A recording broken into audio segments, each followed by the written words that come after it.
A paz do Senhor Jesus, sejam muito bem-vindos para mais um culto de domingo. Vamos celebrar ao Senhor, vamos adorá-lo, invocar o seu nome, porque Ele ouve o nosso clamor e a nossa oração.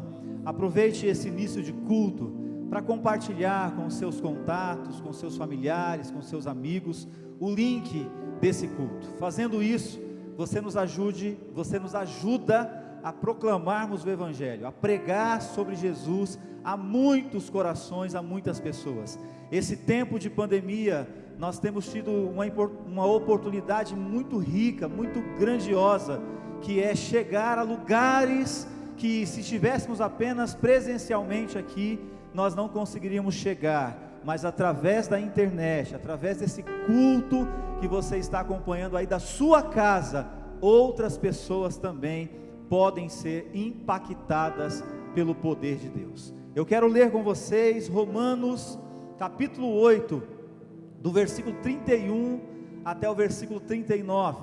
Esse texto nos mostra que nada pode nos separar do amor de Deus, o amor de Deus que foi derramado em nossos corações através de Jesus Cristo. Romanos capítulo 8, versículo 31 em diante diz assim: que diremos, pois, diante destas coisas? Se Deus é por nós, quem será contra nós? Aquele que não poupou seu próprio Filho, mas o entregou por todos nós, como não nos dará com Ele e de graça todas as coisas? Quem fará alguma acusação contra os escolhidos de Deus? É Deus quem os justifica. Quem os condenará? Foi Cristo Jesus que morreu e mais, que ressuscitou e está à direita de Deus e também intercede por nós. Quem nos separará do amor de Cristo? Será a tribulação, a angústia, a perseguição, a fome, a nudez, o perigo ou a espada? Como está escrito: por amor de ti, enfrentamos a morte todos os dias.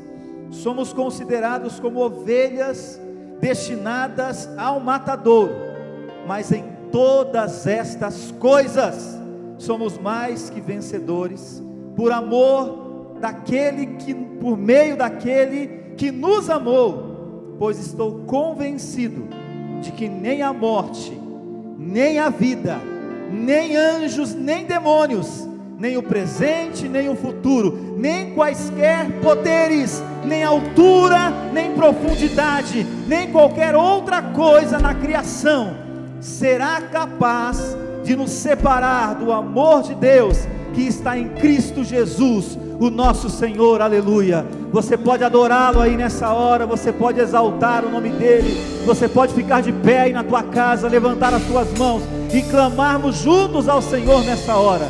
Pai, no nome de Jesus, nós nos reunimos em mais uma noite de domingo para glorificar o teu nome, para exaltá-lo, para reconhecer que tu és o nosso Deus, que tu és o nosso Senhor, o nosso Salvador, a nossa esperança, a nossa vida, a nossa força, a nossa fé está em ti. Seja exaltado nessa noite, seja glorificado mais uma vez. Entra, meu Deus, nos lares, entra, meu Pai amado, nas casas, nas famílias, e vai trabalhando, Senhor, com o teu amor, porque essa palavra que nós lemos diz que nada pode nos separar do teu amor, nada pode nos afastar da tua presença, nada pode tirar o teu amor de nós. Aleluia! E a tua palavra diz que o amor lança fora todo medo. Então nessa noite, Senhor, nós queremos oferecer a ti a nossa vida em adoração. Nós queremos cantar louvores ao teu nome. Nós queremos celebrá-lo, ó Deus amado, com todo o nosso coração, com toda a nossa força, porque só o Senhor é digno, só o Senhor é digno de receber todo louvor, toda honra, toda glória. Ao teu nome daremos. E seja conosco, fala conosco pela tua palavra. Precisamos ouvir a tua voz, precisamos ser alimentados pela tua palavra. Que o Senhor receba o nosso culto nessa noite, em nome de Jesus. celebre e exalte ao Senhor com a gente. Aleluia.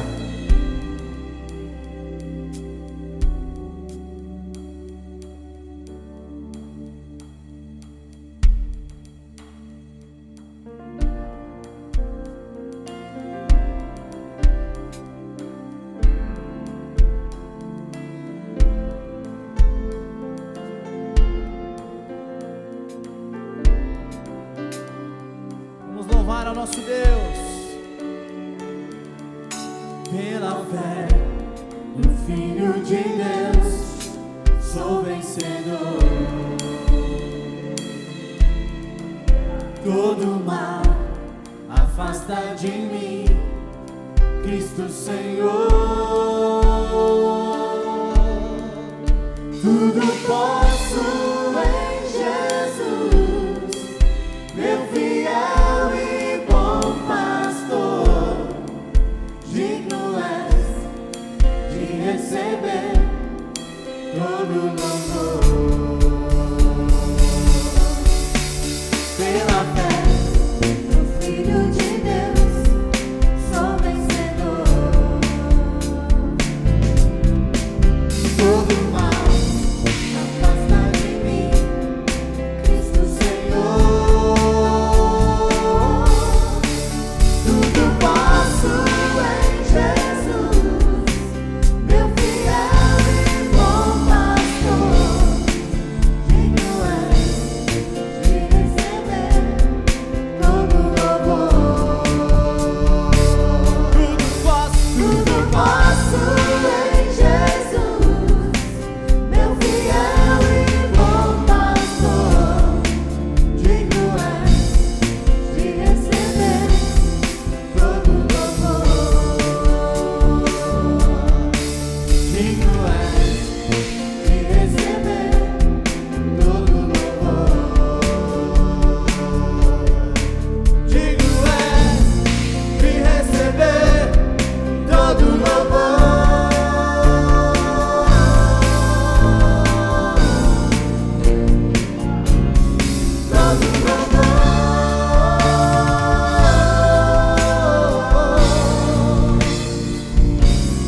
Todo louvor. Aleluia, Jesus. Glória ao teu nome, Senhor. Recebe o nosso louvor, Senhor. Glórias ao teu santo nome, Jesus. Obrigado por ser o nosso Pai. Obrigado por cuidar de nós. Obrigado, Senhor, por nos manter. Aleluia.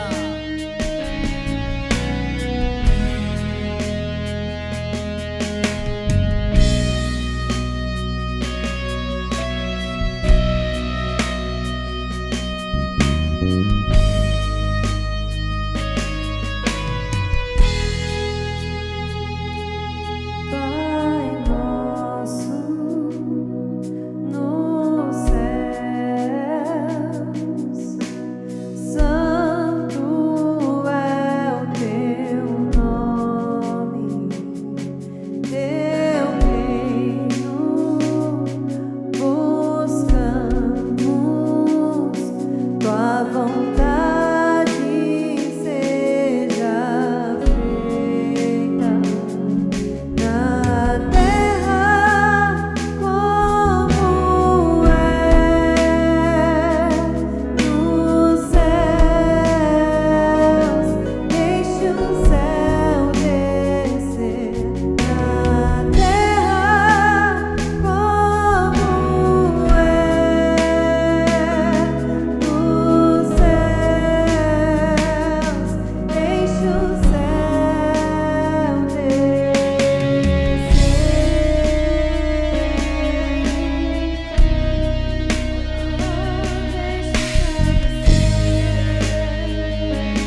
Aleluia. Nós te adoramos, Senhor. O Senhor que governa sobre tudo e todos. Não há outro como o Senhor. Aleluia. Te adoramos, Jesus. Te exaltamos. Que nessa noite o Senhor fale conosco mais uma vez, porque nós precisamos ouvir a tua voz. Declaramos que o teu reino, declaramos que o teu domínio, que o teu poder desça sobre nós aqui nessa noite. Aleluia, glória a Deus. Nós vamos falar sobre uma sociedade corrompida, e eu gostaria de basear essa palavra em Romanos capítulo 1, do versículo 16 ao versículo 21, e a partir desse texto nós vamos discorrer aqui em alguns minutos sobre esse tema e ver como nós devemos nos portar diante de uma sociedade corrompida.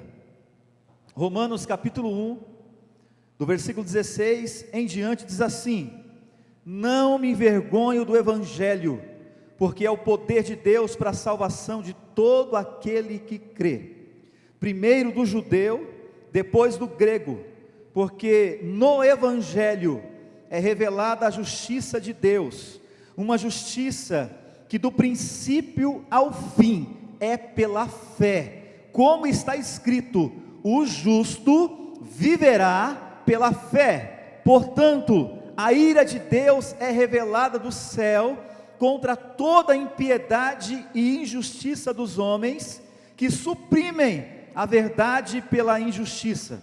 Pois o que de Deus se pôde conhecer é manifestado entre eles, porque Deus lhes manifestou. Pois desde a criação do mundo, os atributos invisíveis de Deus, o seu eterno poder e a sua natureza divina têm sido vistos claramente, sendo compreendidos por meio das coisas criadas, de forma que tais homens são indesculpáveis, porque tendo conhecido a Deus, não o glorificaram como Deus, nem lhe renderam graças, mas os seus pensamentos tornaram-se fúteis, e os seus corações insensatos se obscureceram.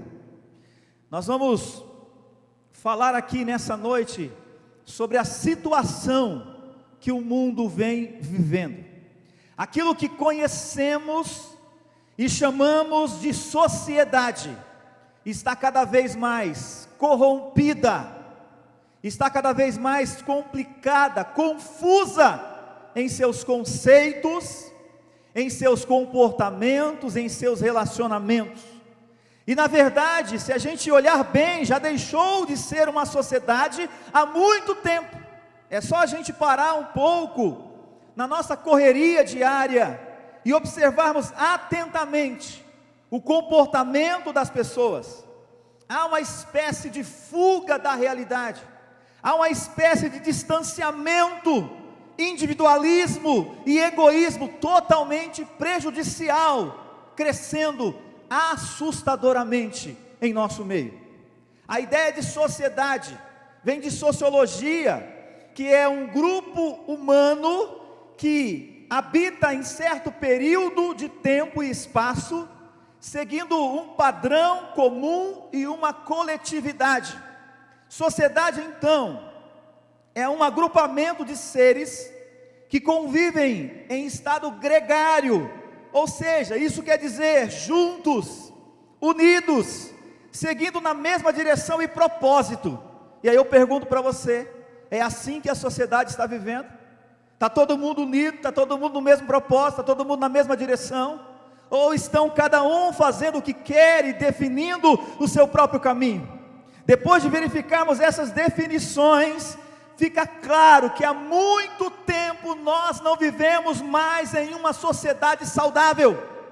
Diante desse fato, a primeira pergunta que eu faço para todos nós nessa noite é: como nos portar no meio de uma sociedade corrompida como esta?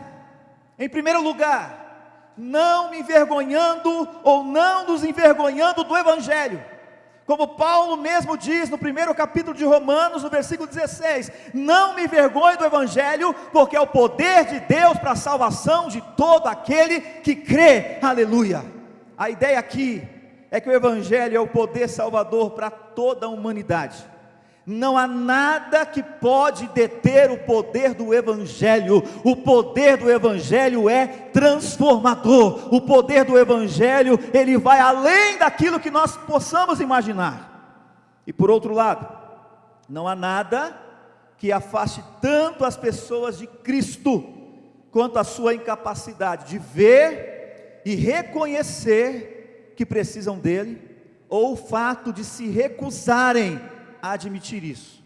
O próprio Jesus, em uma conversa com os seus discípulos, e logo chegam os fariseus, e os fariseus sempre estão questionando Jesus, sempre estão pressionando Jesus, querendo pegar em alguma falha. Lá no capítulo 2 de Marcos, versículo 17, Jesus disse: não são os que têm saúde que precisam de médico, mas sim os doentes. Não vim chamar justos, e sim pecadores. Nesse texto, diante da crítica dos fariseus, diante da acusação dos fariseus, diante daquela pressão que eles sempre faziam, Jesus está defendendo um relacionamento com os publicanos e pecadores, mas com o firme propósito, um propósito claro, um objetivo claro de ganhá-los para o seu reino. Jesus nunca se misturou com as pessoas apenas para chegar perto delas, e muito menos para fazer a vontade delas.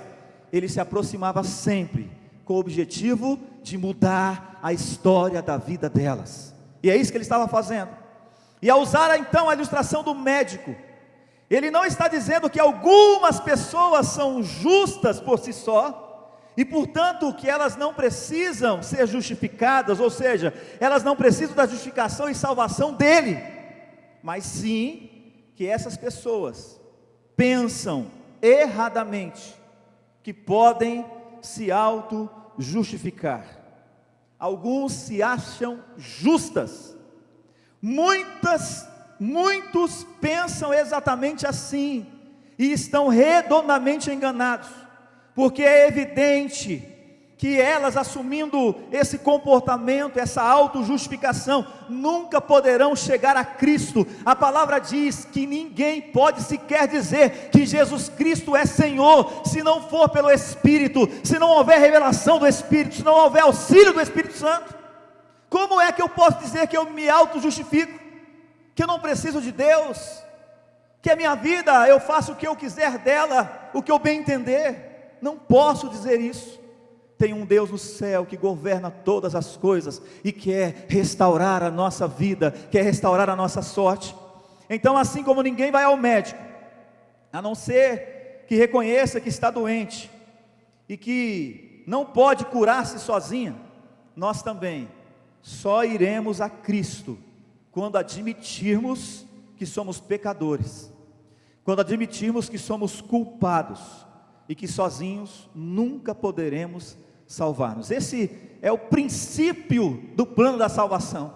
Primeiro, o ser humano precisa reconhecer que ele é culpado, que ele pecou, que ele errou e que sozinho é incapaz de se consertar, de se realinhar.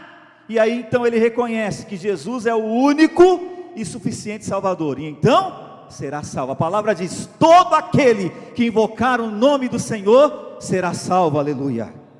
Esse mesmo princípio aplica-se a todas as nossas dificuldades da vida, porque enquanto nós negamos os problemas que enfrentamos, nada poderá ser feito em nosso favor. Nós precisamos admitir que nós somos limitados, nós precisamos admitir que há problemas em nossa vida que precisa ser tratado.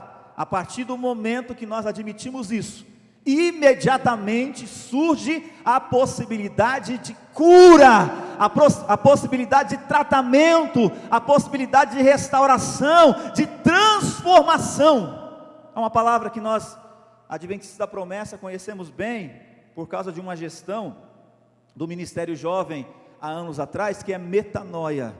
É preciso que haja uma metanoia em nós. É preciso que haja uma transformação, uma mudança de mente. A palavra vai dizer assim, ó, não conformem-se com esse mundo, mas sejam transformados no entendimento, e então vocês experimentarão qual é a boa, perfeita e agradável vontade de Deus. Aleluia. A maneira de começarmos uma mudança em nossas vidas é admitindo que precisamos dessa mudança.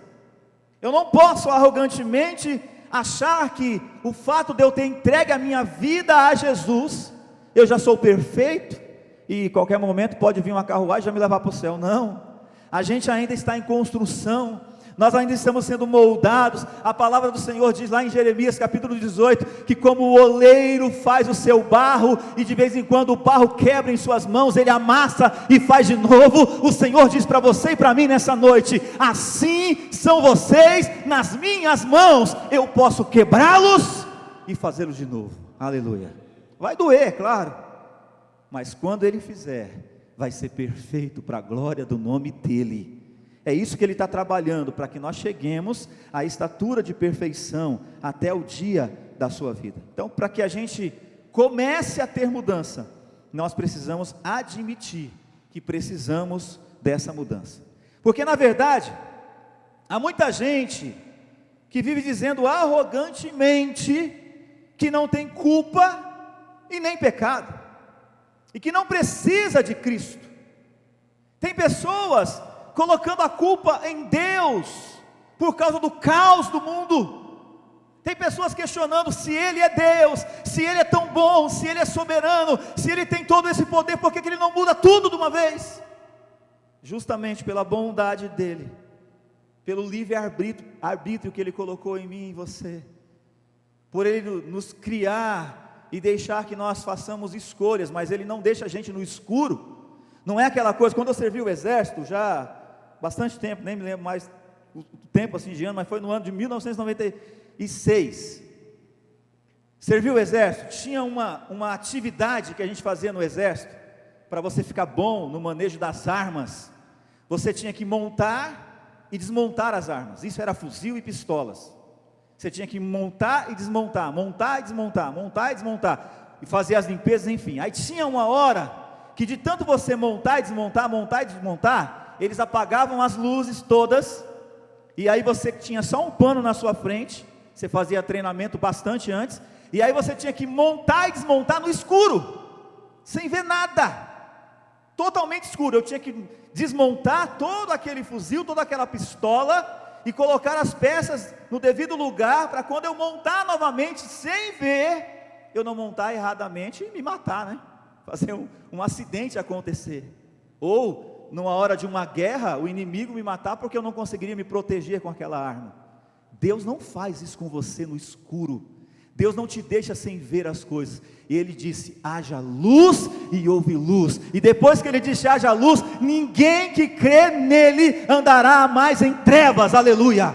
Ele nos tirou das trevas e nos trouxe para a luz, a maravilhosa luz de Jesus Cristo. Então nós não estamos no escuro. Por mais treinado que sejamos, nós não fomos feitos para andar na escuridão, nós fomos feitos para andar na luz. Aleluia. Então, na verdade, essas pessoas que arrogantemente dizem que não têm culpa, que não precisam de Cristo, elas estão totalmente enganadas, e algumas delas chegam a zombar dele, da nossa fé. Mas se é verdade que pecado e culpa é um fator universal, como de fato cremos que é, porque a Bíblia diz que são, nós sabemos bem disso. Então nós não podemos de forma alguma abandonar essas pessoas sozinhas no seu falso paraíso de suposta inocência. Nós devemos avisá-las. Essa semana a Gabriela, a gente estava conversando em casa, de vez em quando acontece essas conversas em que não é programada, né? E a gente fica conversando, ela falou assim, pai, e aí? Mas se uma pessoa peca, e às vezes eu estou perto dela, ela pode dizer que eu sou participante do pecado dela? Ela pode dizer que eu vou participar junto com ela? Ou se ela faz alguma coisa ali, eu tenho culpa? Ou se eu a induzi a fazer, ela não é responsável pelos atos dela? Sim. Mas a Bíblia diz que se eu ver alguém pecando, preste atenção que isso é muito importante, e nós estamos num tempo de tanto relativismo, que está todo mundo, e a ideia do individualista, está todo mundo dizendo assim, não, eu vou cuidar da minha vida e não estou nem aí porque os outros fazem. Não, não é assim, no Evangelho, no reino, não é assim. A Bíblia diz, se você vê o teu irmão pecando, e você não adverti-lo, Deus vai requerer o sangue dele, das tuas mãos, ou seja, também das minhas mãos, se eu não advertir. Então no Evangelho não tem individualismo, o Evangelho é coletivo, nós somos corpo, nós somos igreja, se um membro sofrer, os outros vão sentir também. Eu estou imaginando, na sexta-feira, para sábado, o pastor Edson Andrade faleceu, e no culto de sábado de manhã, a gente estava adorando a Deus, e quando a missionária Eliane pediu oração, eu fiquei imaginando, meu Deus, tem misericórdia da igreja, do rebanho, que esse pastor pastoreava. Irmãos, são mais de 15 anos, na mesma igreja, muitas famílias, muitas crianças nasceram, muitas famílias foram constituídas, debaixo dos seus olhos, no seu pastoreio, e agora ele é recolhido, agora ele vai descansar, agora ele vai dormir. Olha a confusão que pode acontecer na mente de muitas pessoas, mas Deus continuará sendo bom pastor para essas pessoas, ainda que andemos pelo vale da sombra da morte, Ele não nos deixará sozinho. Mas eu preciso entender isso, que como corpo, todos sentimos, mas como corpo também, todos somos restaurados, somos confortados, somos consolados, somos edificados, somos fortalecidos pelo poder do seu amor que opera e habita em nós. Preste muita atenção, o médico seria absolutamente irresponsável, doido da cabeça, se ele aceitasse um autodiagnóstico do seu paciente.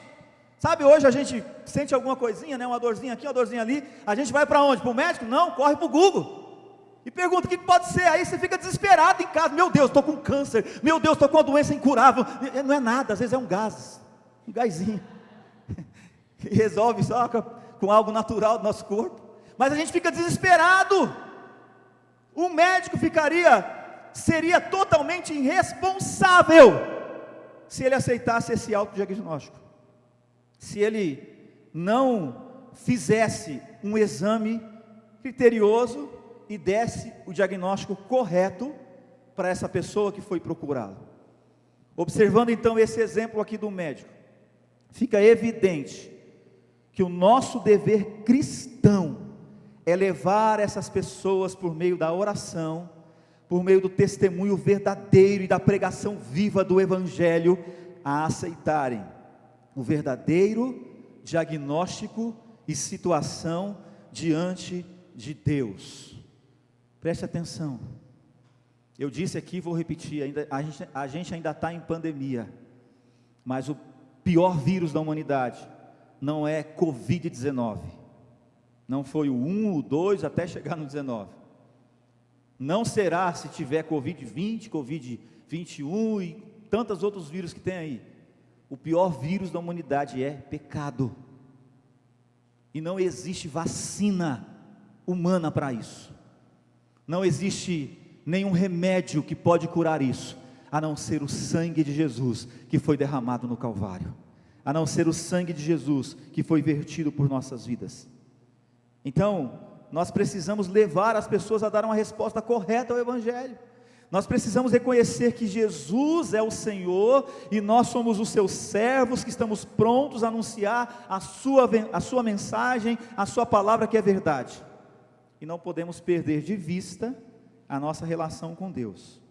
Podemos declarar como declarou o salmista no Salmo 145, verso 1. Salmo 145, verso 1 diz assim: exaltar-te-ei, ó meu Deus, ó Deus meu e Rei meu, bendirei o teu nome para todo sempre. Aleluia. Pode colocar aí, Gabriele. Salmo 145, versículo 1. Vou repetir: exaltar-te-ei, ó meu Deus e Rei meu, bendirei o teu nome para todo sempre. Ou seja, na palavra de Deus está a escritura verdadeira, permanente, do senhorio de Cristo sobre as nossas vidas, que somos a igreja dele.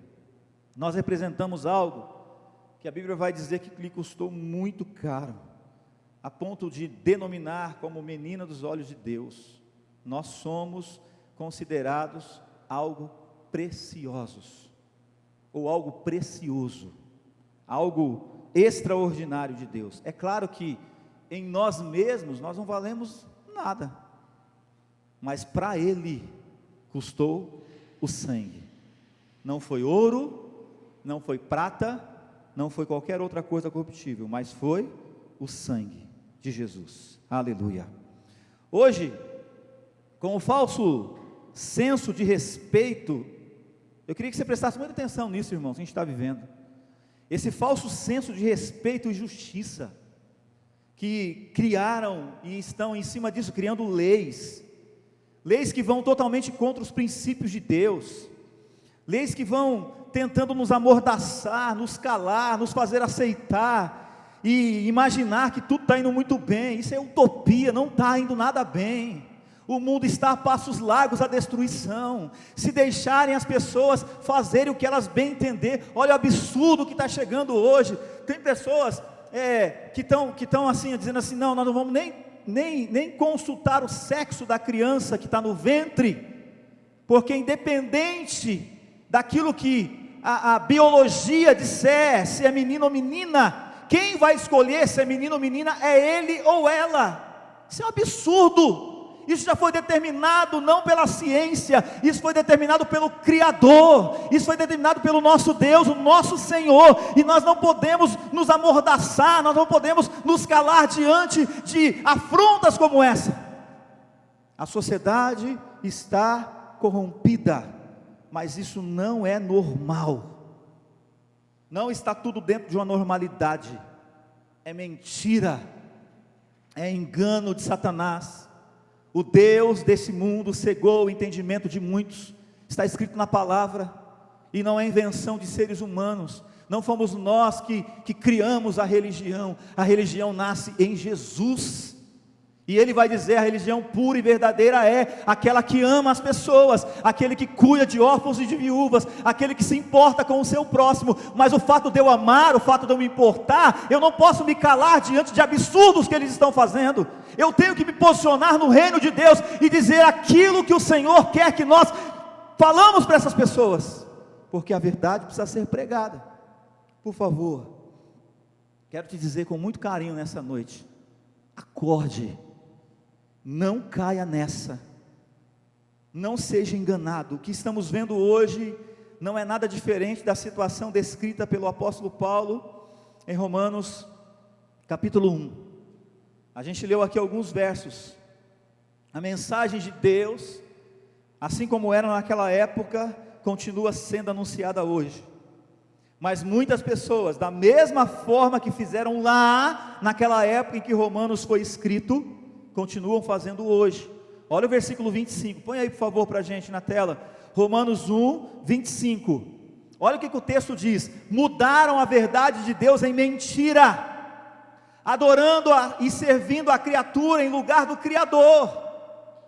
Isso não é novo, e nós vamos ver, se Jesus não voltar ainda, se o coronavírus não matar a gente, se o câncer nos levar, se Jesus não permitir que a gente morra tão cedo, que a gente viva pelo menos mais uns 30 anos, nós vamos ver coisas absurdas ainda, porque a Bíblia diz que por se multiplicar a iniquidade, ela vai se multiplicar. Você está vendo, você está assustado, isso vai se multiplicar, e muitos terão o amor esfriado, mas aquele que permanecer até o fim será salvo. Aleluia. Você pode erguer a tua mão na tua casa, glorificar o nome do Senhor Jesus e dizer: eu não vou desistir, eu não vou abandonar, eu não vou mudar, eu vou seguir com o Senhor Jesus. Aleluia. O apóstolo, o mesmo apóstolo, inspirado pelo Espírito Santo, ele constatou essa crise na sociedade daquela época, e ele constatou também pelo mesmo Espírito em Romanos capítulo 11, versículo 33 em diante. Presta atenção, esse texto também vai ser projetado para você acompanhar. Romanos capítulo 11, a partir do verso 33, a absoluta soberania de Deus no universo está declarada aí nesse texto. Pode ir passando aí pessoal, ver, Gabriel, os versículos, eu não vou ler, mas só para o pessoal acompanhar. Então a absoluta soberania de Deus sobre o universo e sobre a criação estão reveladas aqui. Ou seja, naquela época estavam se corrompendo e hoje continuam a se corromper. A humanidade vai a passos largos em busca da corrupção, da destruição. Quando a gente olha com os olhos humanos, há caminhos que parecem ser bons, mas o fim deles são caminhos de morte. Você lembra da história de Abraão e Ló? Abraão e seu sobrinho Ló. Eles estão lá e eles se desentendem por um tempo. Família é assim, está indo tudo bem, maravilhosamente bem. Aí alguém pisa na bola, aí começa a ficar chateado, aí começa a ter problema, aí um começa a falar mal do outro. Abraão falou assim, vamos fazer uma coisa, para a gente não entrar nesse caminho de destruição, escolhe para onde você quer ir, e onde você escolher, se você escolher para a direita, eu vou para a esquerda, se você escolher a esquerda, eu vou para a direita. Ló, ele levantou os olhos, e ele viu uma terra bonita, pastos verdes, uma campina muito linda. A cidade era Sodoma e Gomorra, e ele foi para lá. Abraão foi para o outro lado. Não deu muito tempo, a corrupção era tão grande naquele local, que eles começaram a se destruir entre si, e Deus olhou, e Deus não suportou tanta destruição, tanto pecado, tanta imoralidade, que ele foi destruir aquela cidade. Caminhos que pareciam ser bons, lugares que pareciam agradáveis aos olhos, mas eram lugares de destruição. Se não fosse o amor de Abraão, se não fosse a intercessão de Abraão, Ló ia virar cinza, queimado também pelo fogo. Mas Abraão veio com aquela conversinha assim, né, que já sabia onde ia dar. Senhor, se tiver 50 na cidade, Senhor, que é misericordioso, Senhor, salva. Claro, Abraão, se tiver 50 lá, eu salvo. E se tiver 40, também. E ele foi abaixando. Quando ele viu que não dava mais, aí o Senhor falou assim, avisa Ló, para sair de lá. Nós vamos dar a notícia, manda sair todo mundo, porque no dia da destruição, quem estiver dentro da cidade, vai ser totalmente destruído. Preste atenção, esse texto aqui, mostra que Deus é soberano, e está comprometido com a sua criação, com aqueles que buscam fazer a sua vontade. Naquela época eles estavam se corrompendo, hoje ainda se corrompem, mas o Deus que era, o Deus que é, o Deus que há de vir, continua sendo bom, continua sendo soberano, continua sendo eterno. Esse texto de Romanos 11:33 ao 36, ele nos traz algumas perguntas, 5 perguntas que nos ajudam a entender essa soberania. Primeira pergunta: quem pode explicar as suas decisões? Quem é que pode explicar as decisões de Deus? Irmãos, a gente conhece Deus por aquilo que está revelado na palavra, pelas experiências cristãs que nós temos, pelos momentos íntimos do nosso quarto, pelo aquilo que Ele vem fazendo na nossa vida, mas totalmente como Ele é, não dá para a gente entender, não dá ainda. Nós vamos ter uma eternidade para decifrar esse Deus glorioso e poderoso e soberano, e aí a gente vai se relacionar com Ele.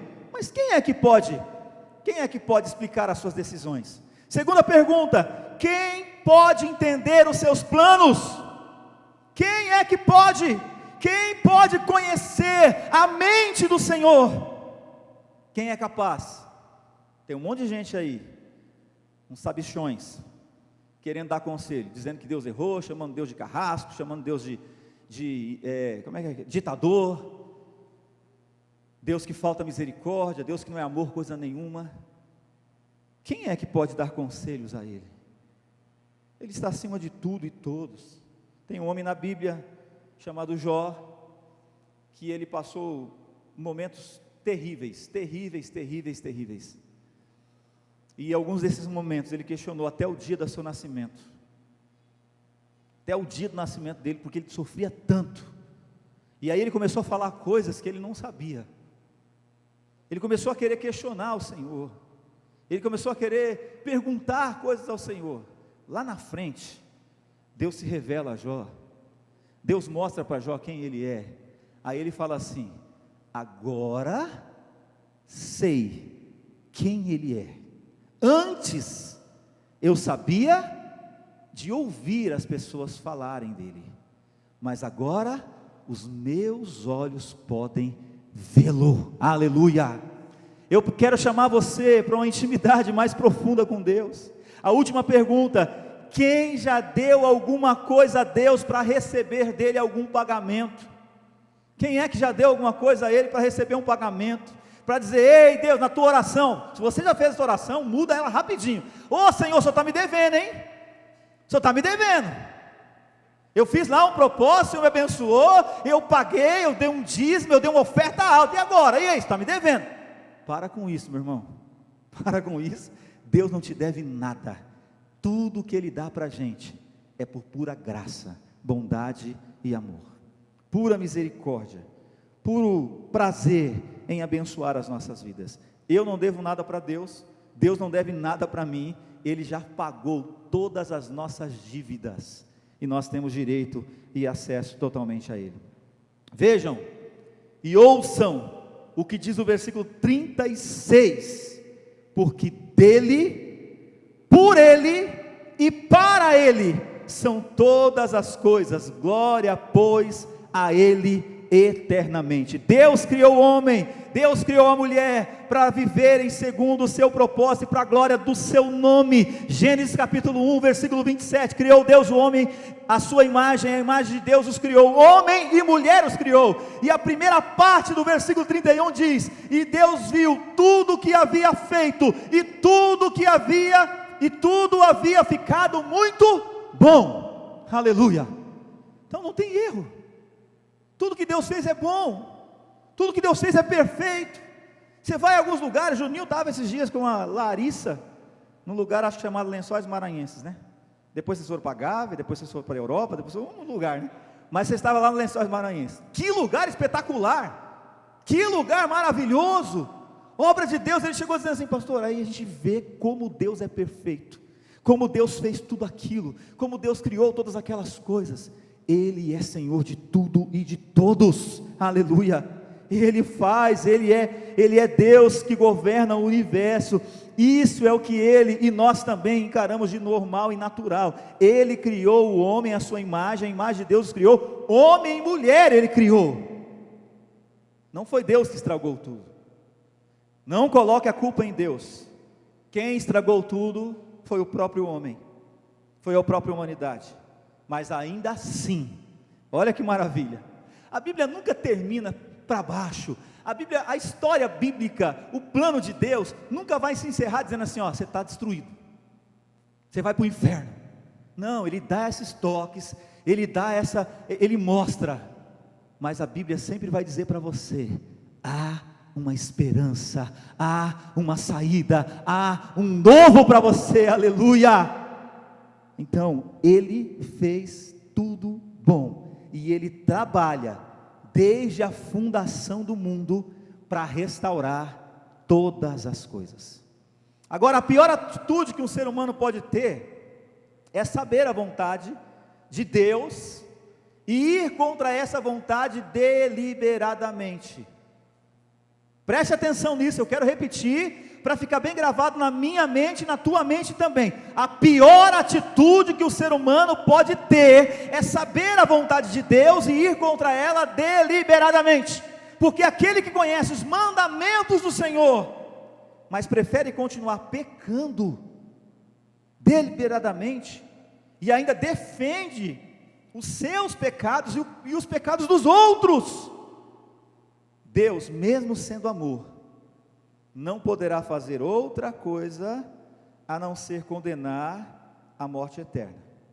Aí vem o mas de novo: mas aqueles que se arrependerem e deixarem os seus pecados, receberão vida eterna, e sobre estes, diz a palavra, não terá poder a segunda morte. Aleluia, glória ao nome do Senhor Jesus Cristo. Por isso é imprescindível entendermos a relação entre a ira de Deus e o Evangelho de Deus. Fica comigo aí, já está indo para o final.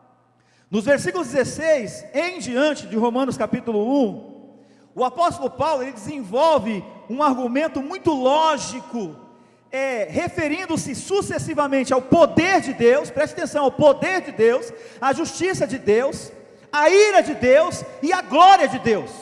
Aqui, nesse capítulo 1, do versículo 16 ao 20, ele está definindo isso. E para a gente compreender melhor, vamos imaginar aqui, rapidamente, um diálogo entre nós e o apóstolo Paulo. Vamos supor que ele estivesse aqui, ou se a gente estivesse lá naquela época, e aí a gente está lendo diante dele, a gente vai fazer algumas perguntas. Quando você lê a Bíblia, não dá vontade de você fazer algumas perguntas? Não dá vontade de você falar, mas como foi isso aqui? Por que isso aqui? O que está aqui esse negócio dizendo para mim? O que quer dizer realmente? O que eu tenho que fazer a partir disso? Aí Paulo começa dizendo, não me envergonhe do Evangelho. Aí nós perguntamos, por que não, Paulo? Por que você está dizendo? Por que você é tão convicto quando você diz que você não se envergonha do Evangelho? Aí ele responde, porque o Evangelho é o poder de Deus para a salvação de todo aquele que crê. Aí a gente vai, mas como assim? Como assim? É só acreditar e pronto, eu estou salvo? Qual a necessidade? Aí Paulo vai dizer assim, porque da justiça de Deus, isso é, a maneira como Deus justifica os pecadores, se revela no Evangelho. Aí a gente pergunta, mas isso é necessário? Paulo responde, a ira de Deus, ela é revelada do céu sobre toda a impiedade, contra tudo aquilo que é ímpio, e injustiça dos homens, que suprimiram a verdade de Deus pela injustiça. Aí nós perguntamos novamente, mas Paulo, como é que as pessoas fazem isso? Como é que elas suprimem a verdade? Finalmente Paulo responde, porque o que de Deus se pode conhecer, é manifestado entre eles, desde a criação do mundo, os atributos invisíveis de Deus, têm sido vistos claramente. Por isso que Paulo vai dizer, inspirado pelo Espírito Santo, que o ser humano é indesculpável.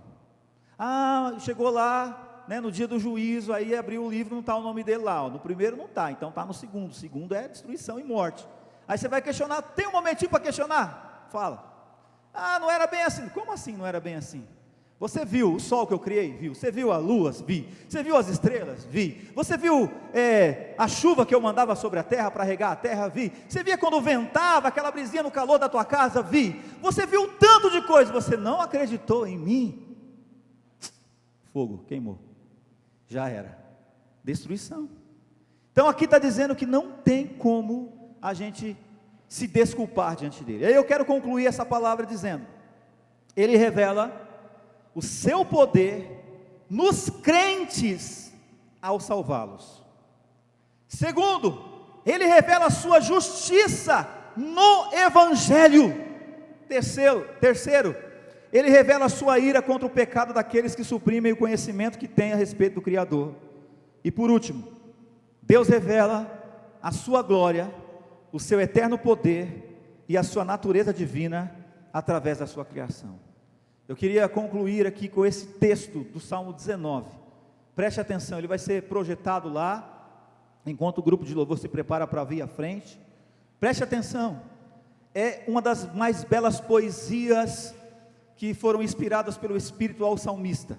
Salmo 19, o texto diz assim: os céus manifestam a glória de Deus, e o firmamento anuncia a obra das suas mãos. Um dia faz declaração a outro dia, e uma noite mostra a sabedoria a outra noite. Sem linguagem, sem fala, ouvem-se as suas vozes em toda a extensão da terra, e as suas palavras até o fim do mundo. Neles pôs uma tenda para o sol, que é qual o noivo que sai do seu tálamo, e se alegra como um herói a correr o seu caminho.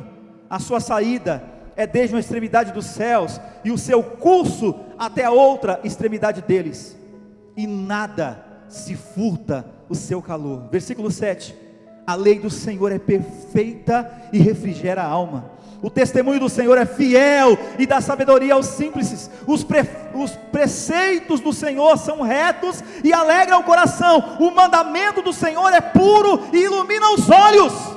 O temor do Senhor é limpo e permanece eternamente. Os juízos do Senhor são verdadeiros e justos, justamente. Mais desejáveis são do que o ouro, sim, do que o ouro fino, e mais doces do que o mel e o licor dos favos. Também por eles é admoestado o teu servo, e em os guardar a grande recompensa. Quem pôde entender, ou quem pode entender os seus erros? Afasta-me tu dos que são ocultos, também da soberba guarda o teu servo, para que não se assenhorie de mim. Então serei sincero e ficarei limpo de grande transgressão. Aleluia. Sejam agradáveis as palavras da minha boca e a meditação do meu coração perante a tua face, Senhor, rocha minha e libertador meu. Aleluia, aleluia, aleluia. Quando eu guardo os mandamentos, eu tenho só a ganhar com isso. Quando eu obedeço a Deus, eu tenho só a ganhar com isso. Mas as pessoas que estão pregando hoje, que estão ensinando hoje, que você não deve se submeter a Deus, ela também ensina que você não deve submeter ao teu pai, à tua mãe, que você deve fazer o que você quiser. Olha que absurdo, o pai e a mãe. Olha para o filho e fala assim: filho, o que você quer ser? Menininho ou menininha? Isso é um absurdo, gente. O que você quer ser? Eu tenho que ensinar, você nasceu um menino para a glória de Deus. Você nasceu uma menina para a glória de Deus. Virão tentações sobre a sua vida, virão ataques de Satanás sobre você, virão artimanhas do diabo contra você, virão um monte de pratos e manjares para você, e que parecem ser atrativos e bons e gostosos, mas o final deles são amargos e destrutivos. Foge! Não se lance nesse caminho, porque eles vão destruir você. Pegue a Bíblia e leia Provérbios com o teu filho. Tem um monte de instrução de um pai para um filho, e é um pai que passou situações terríveis. Ele vai dizer: filho meu, lembra-te do teu Criador, ensina a criança no caminho.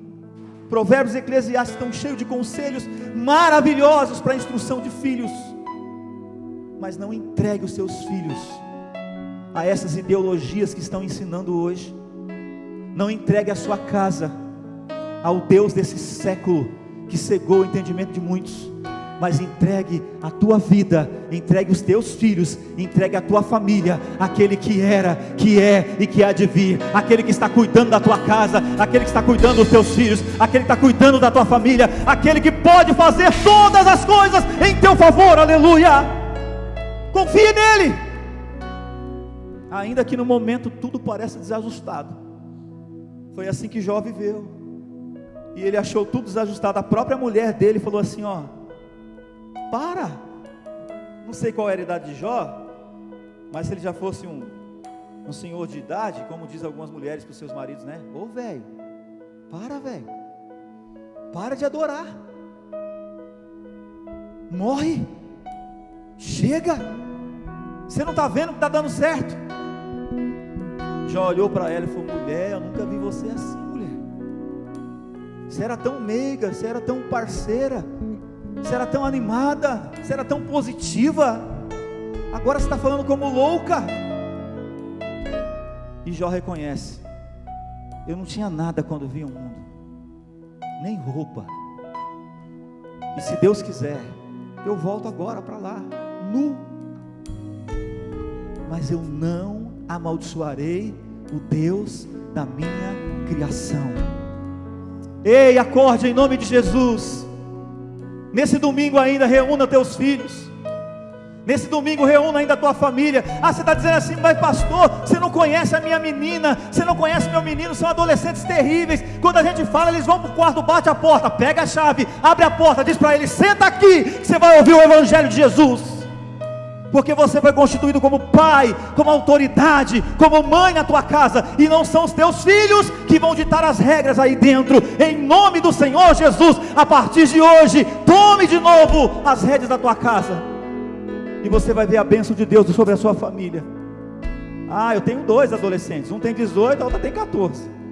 De vez em quando a gente começa a conversar e levanta a voz, aí a gente vai tentando, né, fazer que não está ouvindo, a gente vai conversando. Tem alguém que fala: ei, para! Ei, para! Está vendo como você está falando? Eles estão aqui me ouvindo hoje. Está vendo o que você está falando? Cuidado, que você pode passar vergonha desse jeito. Eu não sou o teu amiguinho da escola, eu não sou a tua amiguinha do Facebook, eu sou o teu pai, e não sou porque quis, foi Deus que me deu você, e eu vou cuidar e vou amar. E uma das formas de demonstrar amor é colocando limites no teu filho e na tua filha. Nada mudou no reino de Deus, continua sendo autoridade divina sobre o lar. Pai e filho continua sendo autoridade divina no lar. Pai e filho, pai e mãe melhor, continuam tendo autoridade sobre os filhos. Pai e filhos podem se relacionar bem e viverem segundo a vontade de Deus. Aleluia. A gente vai cantar e vai declarar que Ele é Alfa e que Ele é o Ômega. Vamos adorar o Senhor Jesus.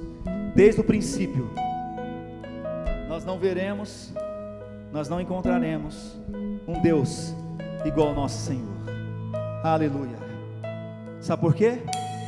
Ele ama a sua criação, e Ele não quer ver você sendo destruída pelo pecado. Não se conforme com o mundo. Não deixe a sua mente ser cauterizada por investidas do diabo, mas viva em novidade de vida. E então você vai provar, e então nós veremos que o Senhor é bom, continua sendo bom, e o seu amor dura para sempre. Vamos adorar a Ele. Aleluia. Diga que não há outro como o Senhor. Aleluia. Te adoramos, Jesus. Te exaltamos.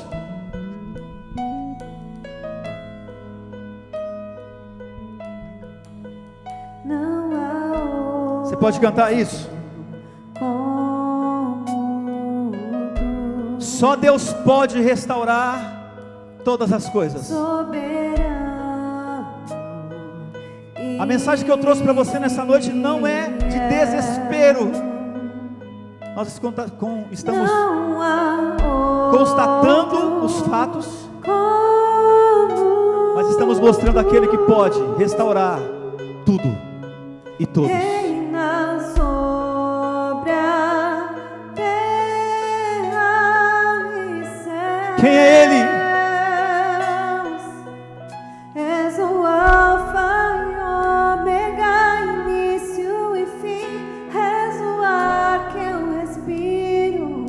Tudo Você pode pra declarar mim, isso? tu és Chama teu marido, chama tua esposa, chama teus filhos, tu és Jesus. abraça eles aí na tua casa e diz assim: olha, não há outro que nós vamos seguir, nós ficaremos com Jesus.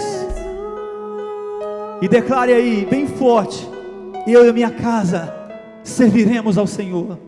Aleluia. O nome dele é Jesus.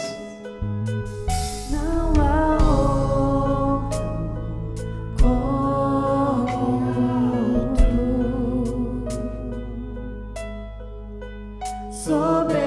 soberano e fiel. Cante isso. Não há outro como tu. Aleluia.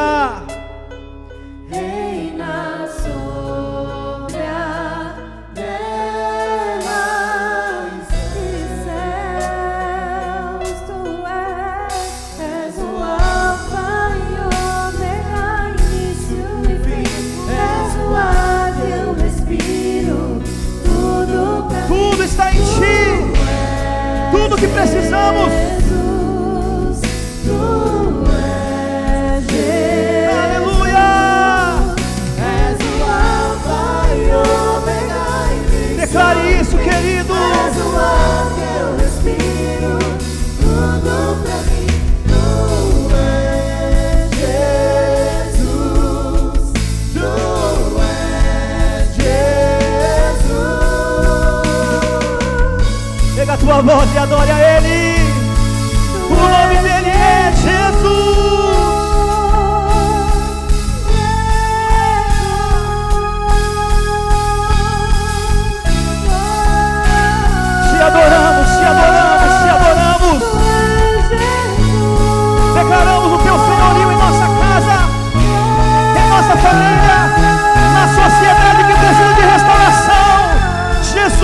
Jesus, Jesus. Aleluia. Chame por Ele. Aleluia. Aleluia. Ele é o princípio, Ele é o fim. Vai declarando isso na sua casa. Alfa e Ômega, início. Em nome do Senhor Jesus. Eu quero te convocar para você fazer guerra contra todas as investidas de Satanás. E eu quero te dar uma notícia: você não vai guerrear sozinho. Nós estaremos juntos. E maior ainda, aquele que é Senhor, o general de guerra, estará na nossa frente. Ele não perde batalhas. Aleluia.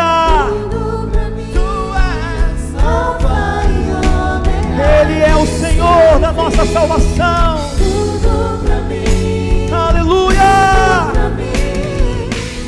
Aleluia. Jesus. Tu és Jesus. És o Alfa e Ômega, início e fim. És o ar que eu respiro. Tudo pra mim. Tu és Jesus. Ele é. Não há outro como Ele. És o Alfa e Ômega, início e fim. És o ar que eu respiro. Glória a Jesus. Tudo pra mim. Glória a Jesus. Aleluia. Aleluia. Te adoramos, Senhor. Erguemos as nossas vozes, as nossas mãos e declaramos que Tu és Senhor da nossa casa. Tu és o Deus da nossa família. Tu és o Deus dos nossos filhos. Tu és o Deus do nosso casamento. Tu, Senhor, Tu que podes todas as coisas, ainda que pareça, ainda, meu Deus amado, que as circunstâncias digam não. Nós confiamos em Ti. Nós esperamos em Ti. Tu és a resposta. Tu és a saída. Tu és o caminho. Eu quero convidar você a orar nesse momento. Meu irmão, entenda bem o que eu vou dizer, há uma indignação provida por Deus no meu coração. Eu tenho falado isso na minha casa todos os dias, lá quando a gente tem a oportunidade de conversar sobre isso com a minha esposa e com meus filhos. Esse dia a Yane falou assim: enquanto nossos filhos estiverem dentro da nossa casa, a gente vai continuar chamando a atenção, a gente vai continuar cuidando, amando, dando comida, dando roupa, mas a gente vai continuar dizendo: assim não, assim sim, acertou, glória a Deus, aí não, está errado. Vamos ler a Bíblia, vamos orar, vamos fazer alguma coisa para mostrar o nosso inconformismo com esse mundo. Vamos fazer alguma coisa diante daquilo que Deus está mostrando para nós.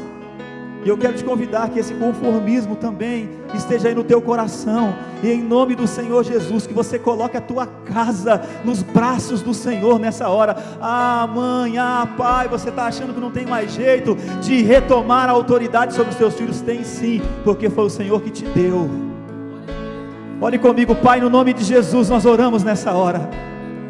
Senhor, nós oramos, ó Pai amado, e nós nos levantamos contra, meu Pai, todas as ideologias que são contrárias aos mandamentos do Senhor, aos princípios da sua palavra. Nós nos levantamos, ó Pai amado, contra tudo aquilo que vem sorrateiramente tentando entrar devagarzinho, ó Pai, cauterizar a nossa mente, nos enganar, nos cegar e nos fazer, ó Pai amado, concordar, achar que está normal. Nós oramos nessa hora. E é claro, ó Pai, que de nós mesmos nós não podemos mudar coisa alguma, de nós mesmos nós não temos a solução e a saída, mas nós estamos diante do Senhor que é todo poderoso. Nós estamos do Senhor que deu a bênção a Abraão e disse para Abraão que todas as famílias da terra seriam abençoadas através dele. O Senhor repetiu a bênção na vida de Isaac e deu a mesma promessa. E chegou Jacó, oh Deus de maravilhas e milagres. Jacó era um homem cheio de problemas, era um homem que enganava, que mentia para se dar bem, mas ele teve um encontro com o Senhor. O Senhor perguntou o nome dele lá no vale de Jaboque, e ele teve que declarar com seus lábios aquilo que o seu irmão Esaú já havia dito sobre ele: bem que ele se chama Jacó, fica enganando os outros. E naquele dia o Senhor se lembra bem. O Senhor perguntou para ele: qual é o teu nome? E ele disse: Jacó. E o Senhor declarou diante de Jacó: não se chamarás mais Jacó, mas porque lutaste com Deus e venceste, te chamarás Israel, vencedor. Aleluia! Em nome do Senhor Jesus, Deus troca toda a história de engano dentro da tua casa, na tua vida, na tua família, e Deus traz vitória, vitória, vitória em nome do Senhor Jesus, para a sua família, para o seu lar, para a sua casa, em nome de Jesus. Vamos começar a mudar os nossos hábitos diante do Senhor. Vamos começar a mudar as nossas estratégias. Vamos para a oração, vamos para a leitura da palavra, vamos para a instrução, vamos para o altar da oração, vamos para o lugar onde a glória de Deus se manifesta. E eu não tenho dúvidas, a tua casa será diferente, a tua família viverá um novo de Deus, em nome do Senhor Jesus. A sociedade, ainda que esteja indo a passos largos da corrupção, verá a luz de Deus que há em você, que há na minha vida, que há nos nossos filhos, para a glória do Senhor. Vamos adorar a Ele, vamos exaltar o nome dEle. Jesus, Jesus, Jesus, Jesus, aleluia, aleluia. Restaura as nossas casas, Senhor. Restaura, meu Pai amado, as nossas famílias. Restaura, meu Deus, casamentos. Restaura relacionamentos de filhos. Coloca nesse filho, nessa filha, o temor do Senhor, ó Pai. Coloca, meu Deus amado, o Espírito do Senhor, que traz temor, faz estremecer diante da tua presença. Tira, meu Deus, da mente todo o lixo que Satanás tem lançado, no nome de Jesus, todo vício, em nome de Jesus, todo vício, saia, saia, pelo poder do nome de Jesus. Que a mente desse menino, que a mente dessa menina seja totalmente transformada, transformada pelo teu poder. Aleluia. Que o teu Espírito, ó Pai, que o teu Espírito, Senhor, que habita em nós, que o teu Espírito que desce como fogo, venha purificar, venha purificar, venha transformar, no nome de Jesus, para a tua glória, para teu louvor, para testemunho das famílias, em nome de Jesus. Que os pais, ó Deus, usem a autoridade para corrigir, para abençoar, para proteger os filhos que o Senhor deu. E na nossa casa, meu Pai, é estabelecida, em nome do Senhor, a vontade de Cristo, a vontade do Senhor na nossa família, para a glória do teu nome. Aleluia, glória a Deus. Que assim seja na sua casa, em nome de Jesus. Que você comece a viver novas experiências com Deus no relacionamento familiar, em nome do Senhor Jesus. Nós vamos contribuir para o reino de Deus nessa hora através de ofertas e dízimo.